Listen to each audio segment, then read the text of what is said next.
Estimados rocagrandinos, espero estén muy bien. En esta ocasión, de nuestro resumen, de nuestra revisión de panorama bíblico, nos toca revisar Primera de Timoteo. Así que, a modo general, vamos a ver 5 secciones que tienen que ver con el contexto, el propósito, el autor, el destinatario de esta epístola, y vamos a ver un bosquejo general de cómo se subdivide cada una de las partes, ¿no es cierto?, de este libro de la Biblia. Pero antes de avanzar, me gustaría que me acompañasen en oración. Padre buen Dios, muchas gracias por la posibilidad de descubrir tu maravilla, de abrir tu palabra, de poder profundizarla, de poder entenderla, de poder saber por qué fue escrita, para quién fue escrita, cómo nos afecta a nosotros y las riquezas que podemos extraer de ella. Gracias por el tiempo que tenemos para disfrutarla, para maravillarnos de ella. Ayúdanos a ser oidores activos y poderla poner en marcha, ponerla en ejecución.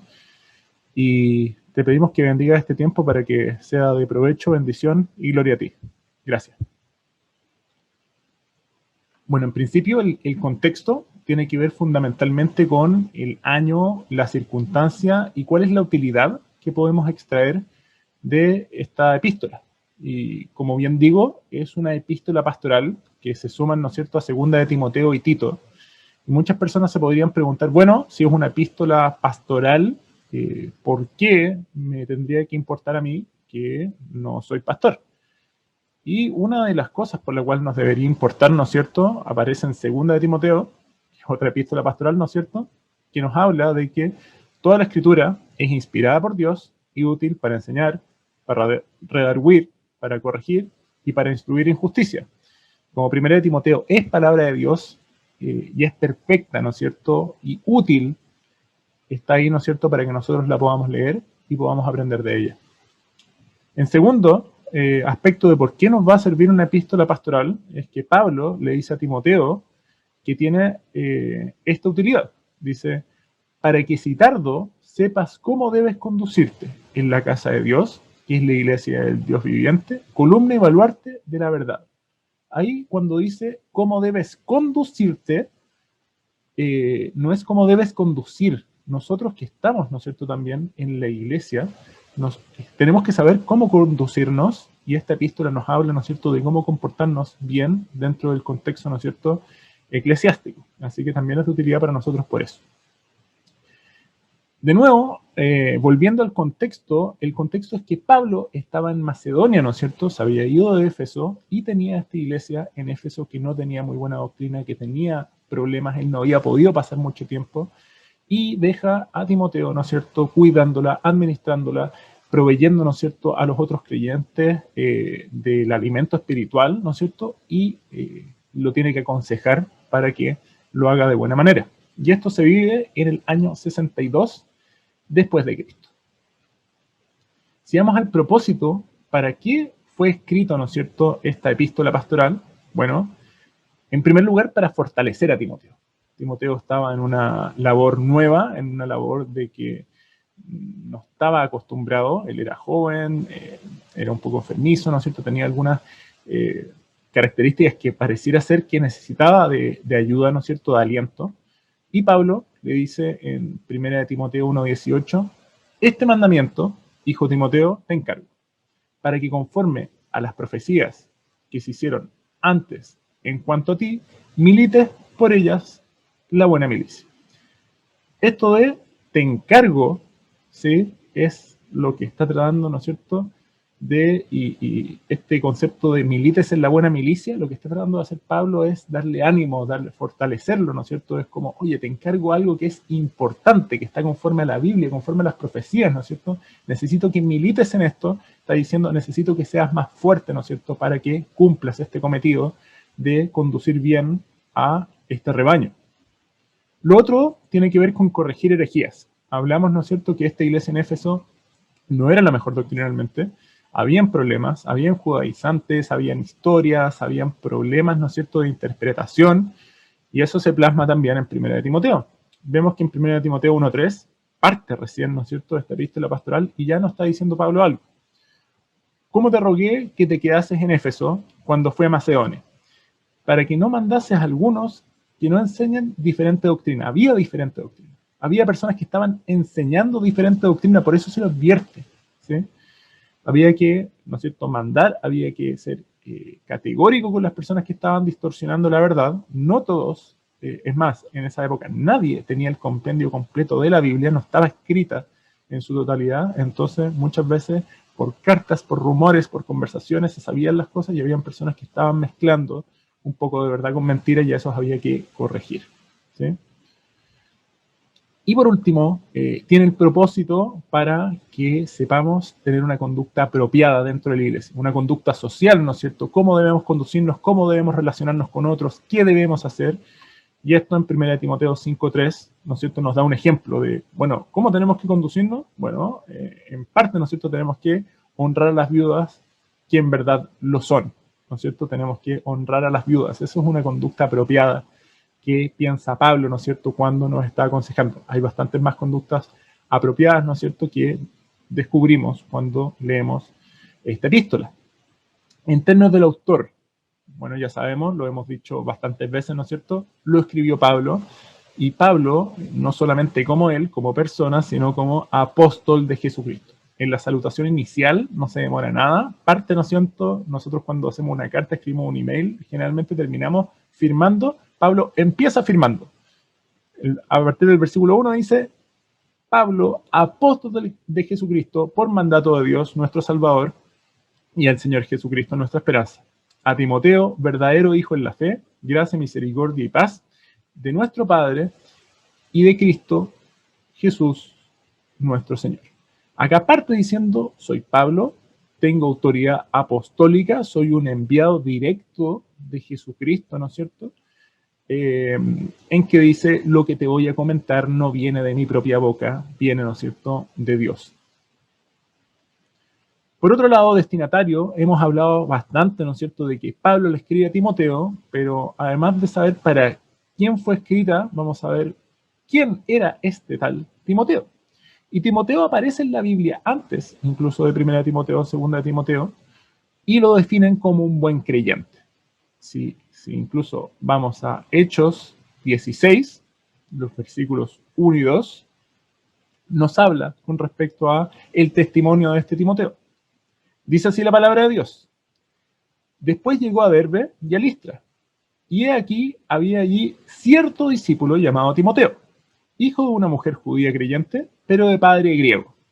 Y daban buen testimonio de él los hermanos que estaban en Listra y en Ícono.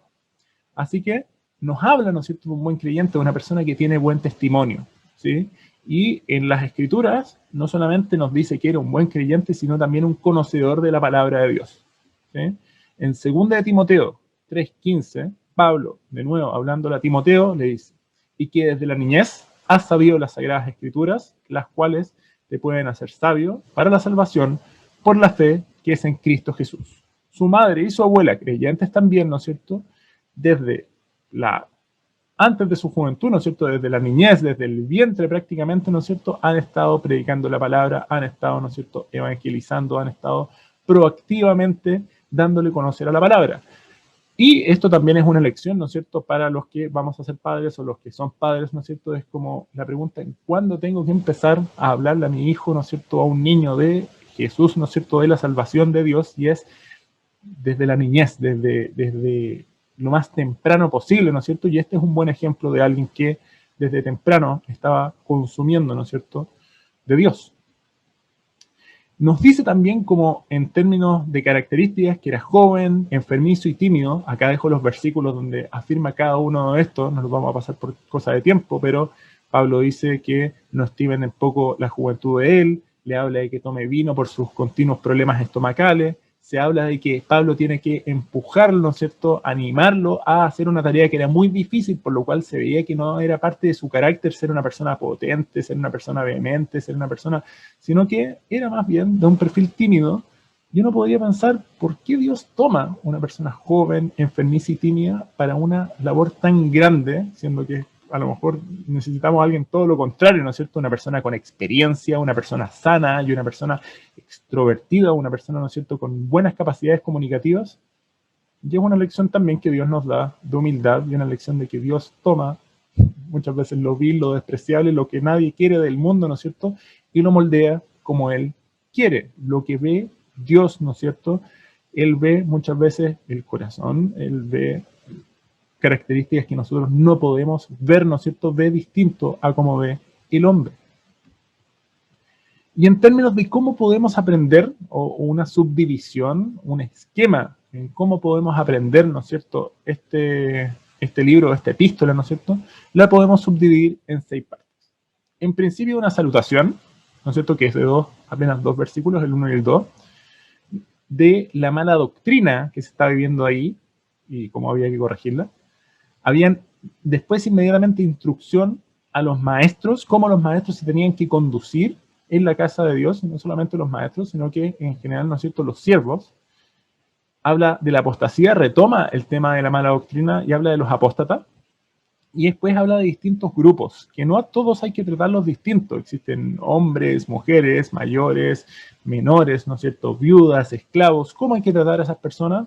Pablo se toma el tiempo, ¿no es cierto?, de comunicarle a Timoteo cómo hay que hacerlo. Y por último, conclusiones, ¿no es cierto?, de cuál es la importancia y cuál tiene que ser el foco de Timoteo y también de todos los creyentes. En principio la salutación, ya cuando vimos, ¿no es cierto?, que fue escrita a Pablo, ya la revisamos, ¿no es cierto?, pero vamos a tomar unos segunditos más en repasarla. Los primeros 2 versículos, ¿no es cierto?, de 1 de Timoteo dicen así: Pablo, apóstol de Jesucristo, por mandato de Dios, nuestro Salvador, y del Señor Jesucristo, nuestra esperanza, a Timoteo, verdadero hijo en la fe, gracia, misericordia y paz de Dios, nuestro Padre, y de Cristo Jesús, nuestro Señor. Que también hace una aseveración sumamente importante, además de darse los pergaminos de que la carta era autoritativa, que le eran enviados, pone el mismo nivel, ¿no es cierto?, a Dios el Padre y a Jesús como Salvador, por lo cual también está diciendo, ¿no es cierto?, que Cristo es el Señor, es nuestro amo. Por otro lado, inmediatamente después, a partir del versículo 3, empieza a hablar con respecto a las doctrinas que estaban viviendo, las malas prácticas que estaban viviendo. No se demora nada desde saludar a decir qué era lo deficiente y cuál era el foco que tenía que tener Timoteo. Parte en el versículo 3, ¿no es cierto?, del capítulo 1 diciendo: como te rogué que te quedases en Éfeso cuando me fui a Macedonia, para que mandases a algunos que no enseñan diferente doctrina. Ok, se estaba enseñando diferente doctrina, alguien estaba profanando la verdad divina. Y dice también Pablo, a partir del versículo 4, cómo se estaba haciendo. Ni prestes atención a fábulas y genealogías interminables que acarrean disputas. Más bien, edificación de Dios, que es por fe, así te encargo ahora. Entonces estaba diciendo, ¿sabes qué? Hay personas diciendo fábulas, hay genealogías interminables de que este era el padre de tal y tal y tal y tal, y por eso, ¿no es cierto?, tenemos que creer en otra cosa. Se estaban mezclando elementos judaizantes, ¿no es cierto?, como hemos visto en otras cartas, y Pablo está diciendo, no prestes oído a eso, ¿no es cierto? Estas disputas no generan edificación, lo que hay que concentrarse es en la fe, ¿no es cierto?, y en edificarse sobre el fundamento de Cristo. Entonces, la primera advertencia con respecto a esta sección es, por favor, no prestes oído, ¿no es cierto?, a los que están difamando de Dios, a los que están hablando diferente doctrina, o sea, una enseñanza distinta. Por otro lado, parte diciendo, ok, esto es lo malo que está pasando y esto es lo bueno que tú tienes que hacer y cómo te tienes que enfocar en la casa de Dios.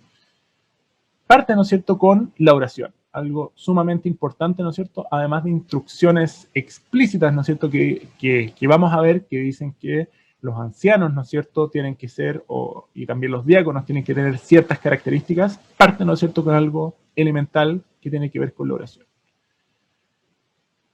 Y en la oración dice, en el capítulo 2, los versículos 1 y 2, dice: exhorto ante todo que se hagan rogativas, oraciones, peticiones y acciones de gracias por todos los hombres. Esto no es solamente para los creyentes, esto es para los incrédulos, para los familiares, para los de poblaciones remotas y lejanas, ¿no es cierto? Hombres, mujeres, libres, esclavos, para toda la humanidad. A eso se está refiriendo, por todos, ¿sí?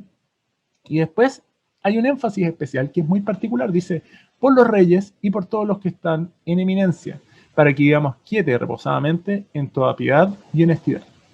Y uno podría decir, bueno, a lo mejor estamos orando también por los reyes para que se conviertan y la palabra de Dios pueda ser multiplicada, ¿no es cierto?, en todas las naciones. Y es cierto que los reyes y las autoridades tienen harta influencia, ¿no es cierto?, y que en algunos gobiernos se han beneficiado de buenos gobernantes creyentes. Esto principalmente estaba esta exhortación, ¿no es cierto?, a orar por los reyes y a los que están en eminencia, porque había una persecución brutal en esa época. Estaban finalmente orando por sus enemigos. Entonces también tiene que ver con que la oración es para las personas que nos desagradan, las personas muchas veces que nos desean mal, ¿sí? Para que, por eso termina así, para que vivamos quieta y reposadamente en toda piedad y honestidad, para que efectivamente se pueda expandir más el Evangelio de Cristo. Entonces hay un tema aparte, ¿no es cierto?, con la instrucción a los maestros y a todas las personas. Esto no solamente para los maestros, sino que cualquier creyente debería, ¿no es cierto?, hacer rogativas. Y también hay una multidimensionalidad con respecto a la oración. No solamente rogativas, es oraciones, peticiones y acciones de gracia, ¿sí? Hay muchas formas de orar y hay que hacerlo, ¿no es cierto?, de la multiforme manera que Dios nos ha enseñado. Ahora, hay versículos que podrían ser un poco más polémicos, no quiero pasar mucho tiempo en esto, ¿no es cierto?, que tienen que ver con las mujeres, que también en este contexto de la oración habla de que las mujeres no deben enseñar de forma pública, ¿no es cierto?, y también un versículo que puede ser profundamente distorsionado, que habla de que la mujer se salvará teniendo hijos. Por un lado, nos dice que las mujeres no puedan enseñar a sus hijos o no puedan conversar con la palabra con otras mujeres. Está diciendo que dentro del contexto del culto público, no se debería, ¿no es cierto?, hacer que la mujer enseñe al varón, ¿no es cierto?, de forma pública por una cosa fundamentalmente de orden, de roles, ¿no es cierto? No es que las mujeres sean menos capaces, sino que Dios quiere proteger desde una perspectiva a la mujer de ese rol. Ese rol, dice, es para los varones y quiero que lo ejecuten bien. Y por otro lado, cuando dice que se salvará engendrando hijos, no habla de la salvación del alma, habla de salvarse, ¿no es cierto?, de no estar en un rol que no le corresponde o de cometer, ¿no es cierto?, algún pecado o algún error, ¿no es cierto?, por estar en una posición de que Dios no ha dejado de esa forma. Y por eso, ¿no es cierto?, muchas veces se dice que estos versículos, ¿no es cierto?, son altamente discriminatorios, machistas, nada que ver, ¿no es cierto? Dios tiene en alta consideración tanto hombres como mujeres, en equidad, ¿no es cierto?, pero en distintos roles, y estos versículos hablan de las distintas formas, ¿no es cierto?, que hay que afrontar la fe siendo hombre o siendo mujer. Después nos habla no solamente de la oración, ¿no es cierto?, sino que en este contexto también nos habla del liderazgo. Y acá hay 7 versículos muy potentes, ¿no es cierto?, en 1 Timoteo 3, del 1 al 7, que nos habla de los obispos, de los pastores, de los ancianos. Son palabras intercambiables, tienen que ver con lo mismo, tienen que ver con supervisar, tienen que ver con ser una persona madura en la fe, tienen que ver con pastorear, alimentar, ¿no es cierto?, al rebaño. Pero no solamente están dirigidas para los obispos, sino que para cualquier creyente. Después incluso habla de los diáconos, que son características muy similares, las vamos a ir leyendo, pero 1 Timoteo 3, 1 al 7 no descansan en que, yo no soy pastor, entonces esto no tiene nada que ver conmigo. No, va para nosotros también. Y dice la palabra de Dios, palabra fiel, si alguno anhela obispado, buena obra desea, pero es necesario que el obispo sea irreprensible. Irreprensible significa que no hay dónde agarrarlo, ¿no es cierto?, de que se esté comportando de buena manera, de que a los ojos, ¿no es cierto?, de una persona que lo examina con la Biblia dice, efectivamente, es una persona correcta, es una persona que lo está haciendo bien, es una persona que no la podemos descalificar, ¿sí? También dice marido de una sola mujer, acá no habla de que todos los pastores deben ser casados, pero si está casado, que sea de una y no de varias, que sea sobrio, prudente, decoroso, hospedador, apto para enseñar, no dado al vino. Esto tiene que ver con ser, esto de la sobriedad tiene que ver con ser nivelado, ¿no es cierto? El ser hospedador tiene que ver con cómo se relaciona con el resto de las personas, de que pueda prestar, ¿no es cierto?, vivienda, o que pueda alojar, de que pueda ser amoroso con los demás. Y esto es importante lo que dice después, el apto para enseñar, porque esto nos aparece, ¿no es cierto?, en los requisitos de los diáconos, un pastor debe, ¿no es cierto?, ser apto para enseñar, debe poder predicar de buena forma, no solamente entender la palabra, sino que pueda comunicarla de buena forma. Y sigue diciendo, no al vino, no pendenciero, no tiene que ser peleador, ¿no es cierto? No codiciosos de ganancias deshonestas, sino que amable, apacible, no avaro, que gobierne bien su casa, que tenga a sus hijos en sujeción, con toda honestidad, pues el que no sabe gobernar su propia casa, ¿cómo cuidará de la iglesia de Dios? No un neófito es un principiante, alguien que no sabe, un iniciado, ¿no es cierto? No sea que, envaneciéndose, caiga en condenación del diablo. También es necesario que tenga buen testimonio de los de afuera, para que no caigan descrédito y lazo del diablo. Esta lista, ¿no es cierto?, de calificaciones es para todos los creyentes. Y Pablo se toma el tiempo, ¿no es cierto?, de dar muchas características que tienen que ser presentes en la vida, ¿no es cierto?, de las personas que nos congregamos y que nos hacemos llamar cristianos. Y si hay efectivamente alguna lucha que tengamos con respecto a la avaricia, con respecto a la codicia, es algo que tenemos que tratar, ¿no es cierto?, y que es probable que estos versículos nos revelen, ¿no es cierto?, el Espíritu Santo nos esté acusando de algo que debemos mejorar. Próximamente, la siguiente sección nos habla de los apóstatas, de la apostasía en general, y primero con las personas mismas. ¿Quiénes son estos apóstatas y cómo se comportan? Y en 1 Timoteo 4, los versículos del 1 al 3, dicen así. Pero el Espíritu dice claramente que en los posteriores tiempos algunos apostatarán de la fe, escuchando a espíritus engañadores y a doctrinas de demonios, por la hipocresía de mentirosos que, teniendo cauterizada la conciencia, prohibirán casarse y mandarán a abstenerse de alimentos que Dios creó para que con acción de gracia participasen de ellos los creyentes y los que han conocido la verdad. En esta sección, Pablo está diciendo, van a haber mentirosos, van a haber falsos maestros, van a haber personas que van a apostatar, que van a distorsionar, que van a romper, que van a adulterar la palabra santa, ¿no es cierto?, con mentiras, con elementos que no son de la enseñanza, que no son de la doctrina de Dios. Incluso la compara y dice derechamente que son doctrinas de demonios. Está diciendo, oye, esto no es lo que yo estoy enseñando. Hay personas que van a ir y en los postreros tiempos, en el futuro, ¿no es cierto?, van a escuchar espíritus engañadores, ya no van a seguir el consejo divino, ya no van a estar regidos por el Espíritu Santo, sino que van a estar regidos por espíritus engañadores y doctrinas de demonios.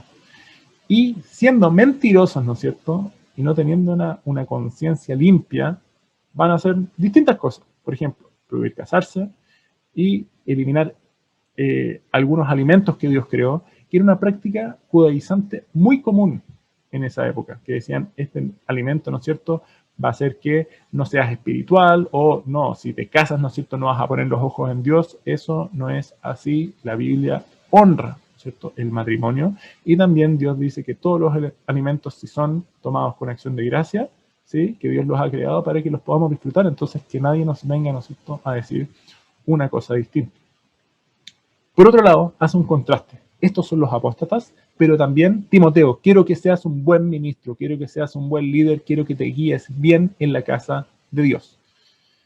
Y siguiente, terminamos en el versículo 3, esto del versículo 4 al 7, inmediatamente después dice, porque todo lo que Dios creó es bueno y nada es de desecharse. Estamos hablando de la comida, ¿no es cierto? Recién, ese era el contexto, si se toma con acción de gracia. Porque la palabra de Dios y por la oración es santificado. Si esto enseñas a los hermanos, serás buen ministro de Jesucristo, nutrido de la palabra de la fe y de la buena doctrina que has seguido, desechando las fábulas profanas y de viejas. Ejercítate para la piedad. En este contexto no hay que seguir los rumores, no hay que seguir la mala doctrina, no hay que seguir las personas que hablan de cosas que son distintas a la Biblia. Si Timoteo no escuchaba a estas personas, las exhortaba, ¿no es cierto?, y seguía lo que Pablo le estaba diciendo, iba a ser buen ministro. La clave para ser buen ministro es regirse por la palabra de Dios y actuar en consecuencia de esta. Próximamente no vamos a caer en cada uno de estos grupos, ¿no es cierto?, pero Pablo nos da una pista con respecto a que no hay que tratar a todas las personas por igual, de que las personas son distintas, de que a todas hay que tratarlas con amor, ¿no es cierto?, pero hay diferencias, hay sutilezas.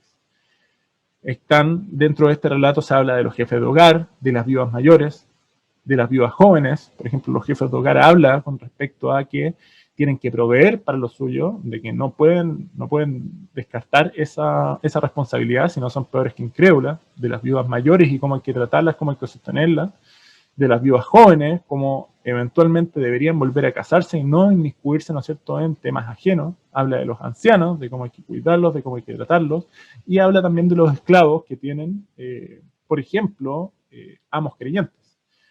Y independiente de que son varias secciones y que nos tomaríamos más tiempo en desglosar cada una de ellas, acá Pablo hace, ¿no es cierto?, nos habla de varios grupos y cómo hay que tratar a estos grupos. En 1 Timoteo 5 nos habla, a partir del versículo 1, dice: no reprendas al anciano, sino que exhórtale como padre. Nos habla de los ancianos, ¿no es cierto?, y que los tenemos que tratar de forma amorosa. A los más jóvenes, como hermanos. De nuevo, habla de que esta exhortación debe ser, ¿no es cierto?, en amor, como hermanos. A los hermanos no los deberíamos, y a los padres no los tratamos mal. A las ancianas, como a madres. Insisto, ¿no es cierto?, hay que exhortar a las personas en amor. A las jovencitas, como hermanas, con toda pureza. Honra a las viudas, que en verdad lo son. Nos habla de muchas, ¿no es cierto?, tipos de personas, de los ancianos, de los más jóvenes, de las ancianas, de las jovencitas, y a todos nos dice: trátalos bien, como si fuesen tus familiares, porque al final somos parte de la misma familia de la fe. Por último, esta epístola concluye con algunos puntos, ¿no es cierto?, 3 puntos que debemos remarcar y debemos considerar. No solamente Timoteo tenía que guardarlos para ellos, sino que también son lecciones para nosotros. Primero, vuelve por tercera vez, ¿no es cierto?, a insistir con el tema de los falsos maestros, porque tenemos que estar atentos. Si en esta iglesia alguna vez se predica, alguna de las personas que estamos, ¿no es cierto?, o frente a Zoom, o frente al púlpito, o en algún tipo de grupo más específico, tenemos siempre que contrastar lo que está diciendo con respecto a la Biblia para ver si es un falso maestro o no. En 1 Timoteo 6, los versículos 3 y 4 dicen así: si alguno enseña otra cosa y no se conforma a las sanas palabras de nuestro Señor Jesucristo y a la doctrina que es conforme a la piedad, está envanecido, no sabe y delira acerca de cuestiones y contiendas de palabras, de las cuales nacen envidias, pleitos, blasfemias, malas sospechas. Se nos dice a lo largo de la Biblia que el que predica otro evangelio es anatema, es un maldito, y acá es la misma idea.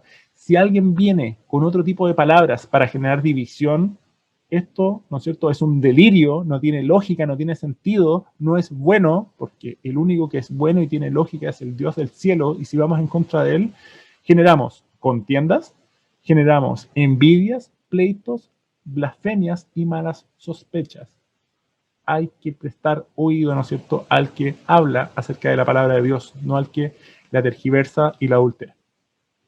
Por otro lado, habla de los ricos, algo muy curioso que está dentro de, ¿no es cierto?, un grupo de personas, ¿no es cierto?, dice: ¿cómo se ven los ricos que han sido un tema que es un poco extenso dentro de la Biblia? Ha habido ricos que efectivamente se han conducido bien por la casa de Dios, que ha sido una bendición para ellos. Han habido ricos que se han envanecido y que han seguido, ¿no es cierto?, sus riquezas y que no han ido, ¿no es cierto?, como el joven rico que se fue triste porque tenía muchas posesiones y no las quería dejar para seguir a Cristo. Pero acá habla de cómo conducirse bien siendo rico. Y en 1 Timoteo 6, los versículos 17, 18 y 19, habla acerca de este grupo. A los ricos de este siglo, y con este siglo no se refiere a los del pasado, sino que a los de la actualidad, ¿no es cierto?, dice: a los ricos de este siglo manda a que no sean altivos, ni pongan la esperanza en las riquezas. Muy parecido a lo que dijo Jesús, ¿no es cierto?, en Mateo, de que los verdaderos tesoros, ¿no es cierto?, son los que están en el cielo, no los que están en la tierra, que se apolillan, ¿no es cierto? Hay que poner la mirada, ¿no es cierto?, en los tesoros eternos. Sigo diciendo lo que dice la palabra de Dios, las cuales son inciertas, sino que en el Dios vivo, que nos da todas las cosas en abundancia para que las disfrutemos, que hagan bien, que sean ricos en buenas obras, no solamente ricos en riquezas materiales, ¿no es cierto?, sino que ricos en buenas obras.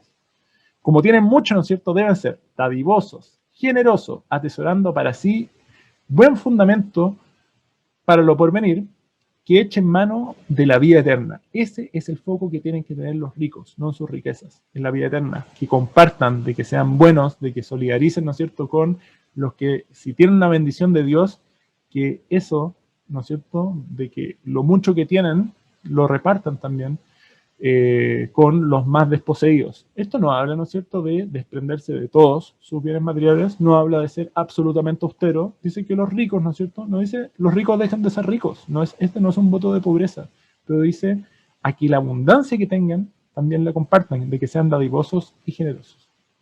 Y que fundamentalmente su visión, su mirada, ¿no es cierto?, no esté pegada en sus negocios, no esté pegada, ¿no es cierto?, en volverse más ricos, sino que está en el atesorar la vida eterna. Por último, nos habla de la verdad, cómo tenemos que guardarle la importancia de esto.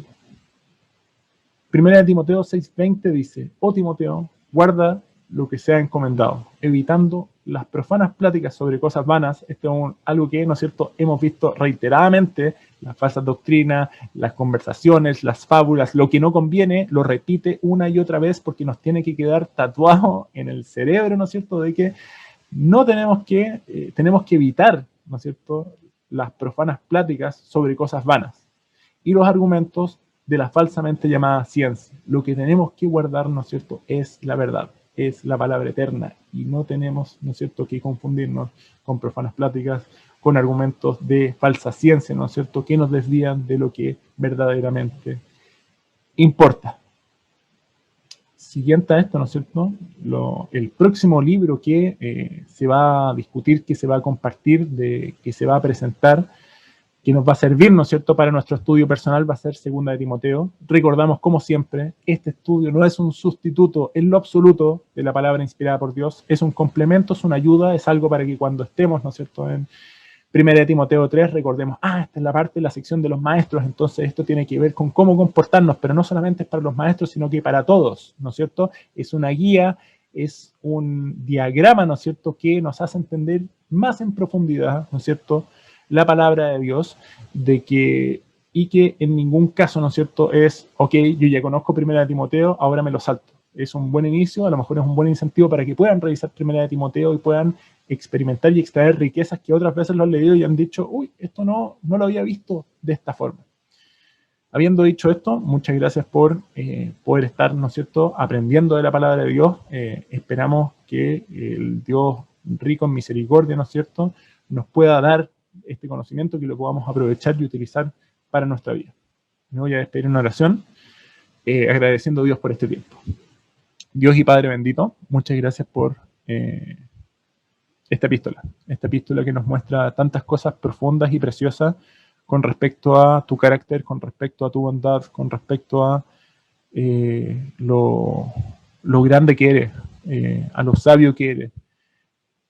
Puede que no sea una epístola que aparezcan una multitud de milagros, gente hablando en lengua, una revelación de fantástica y sobrenatural, pero en definitiva sí lo es.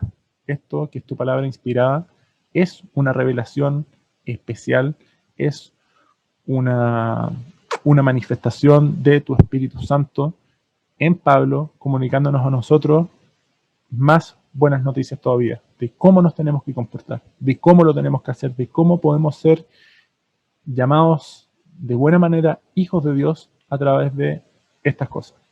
Nos ayudas a prevenir el error, nos ayudas a prevenir personas que están hablando, ¿no es cierto?, de falsas doctrinas, de cosas que no convienen, nos ayudas, ¿no es cierto?, distinguiendo los distintos grupos de la iglesia y cómo tenemos que tratarlos de buena forma. Nos ayudas viendo que debemos ser, ¿no es cierto?, en las riquezas que tenemos debemos ser solidarios, compartir, ¿no es cierto?, que debemos cuidarnos, ¿no es cierto?, de las personas que hablan en el púlpito, contrastándolos siempre con respecto a lo que sale en tu palabra, y que la conclusión, ¿no es cierto?, de esta epístola es algo que tenemos que guardar siempre en nuestro corazón, de que lo más importante es la verdad divina y seguirla. Muchas gracias por este tiempo. Te pido una bendición especial por toda la congregación y por todas las personas que pudieron escuchar este mensaje, y también te pido de que si alguien necesita escuchar este mensaje para arrepentimiento, para darse cuenta que su vida no está acorde, ¿no es cierto?, a las directrices bíblicas, pueda escucharlo, se pueda arrepentir y pueda volcarse al Evangelio majestuoso. Gracias te damos en el nombre de tu Hijo Jesús. Amén. Chao hermanos, que estén muy bien. Bendiciones.